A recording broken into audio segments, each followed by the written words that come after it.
Армысыздар, достар. Тема сегодняшнего урока – как сказать «я испугался». Для этого мы используем вспомогательный глагол кету. Итті көріп, қорқып кеттім. Увидев собаку, я испугался. В некоторых случаях словосочетания, где встречается вспомогательный глагол кету, показывают, что определенные обстоятельства повлекли за собой изменение физического, эмоционального или другого состояния человека.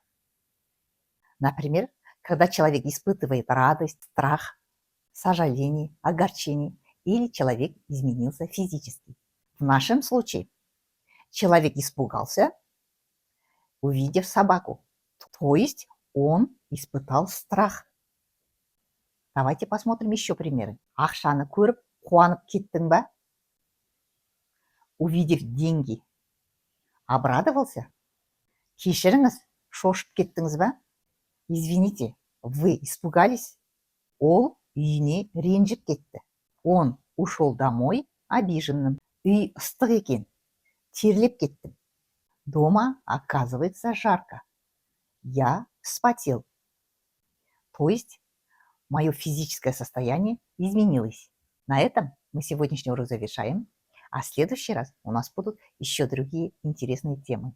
Поэтому не пропускайте уроки, подписывайтесь на канал. Келесі кездескенше.